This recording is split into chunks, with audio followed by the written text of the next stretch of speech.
Okay, sorry, can you just do a mic check for me? Can you just do a mic test? Test. 1, 2, 1, 2. Yeah. 1, 2. Yeah, this film really came about very organically.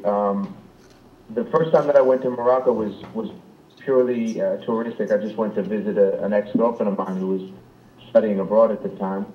And more or less, I stumbled across this hip-hop scene and was really surprised and amazed to discover not only that they were listening to the latest and to old school, really the whole spectrum of American hip-hop, but that they also had a very strong and diverse and incredibly talented indigenous hip-hop movement with DJs and breakdancers and just a ton of kids doing rap in the Moroccan Arabic, which I thought was really amazing.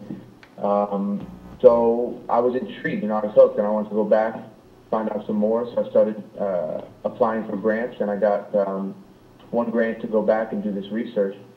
And it was then that I realized, I really had to document what I was seeing in something more than words. Okay, so you're in Morocco, and there's this great movement happening, and you're documenting it. And from there, I mean, how did a film develop out of it? Was the festival already planned, or did that help as a story arc?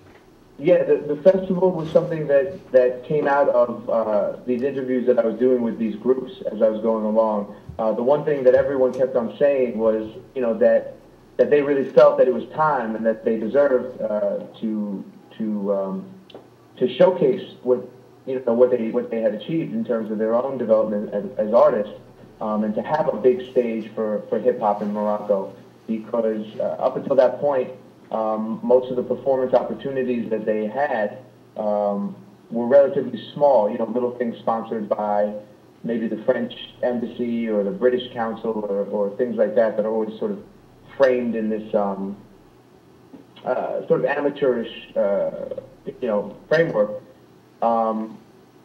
And whereas at the same time they have festivals in Morocco for jazz, they have a very big youth music festival which has one day for hip hop. The rest of it's kind of more dedicated to rock and roll, like rock music or heavy metal. But so hip hop really hadn't had its day yet, and these guys are we're all saying the same thing. We just need more concerts, more exposure, more wide scale exposure, and that kind of gave me the idea to to see what I could do to approach the American embassy for sponsorship for a program like that, because I'm starting to think to myself, all right, they want to do a big festival, and the biggest problem is finding resources. But they're just telling me, you can't really approach these places about hip hop. They don't, they're not open to it. Most sponsors don't trust the hip hop kids and don't really want to do a concert like that.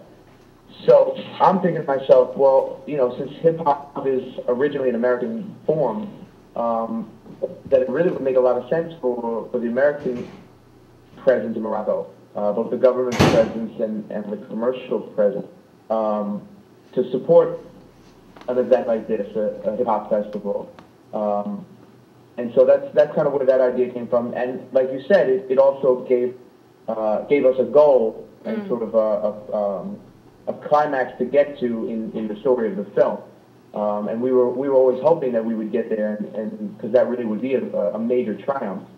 But we didn't know until we pulled the thing off whether this was going to be a movie about a successful festival, thing, or whether it was going to be about how we tried to make the festival but just couldn't pull it off. Okay, yeah. For more information, please check out www.ilovehiphopinmorocco.com.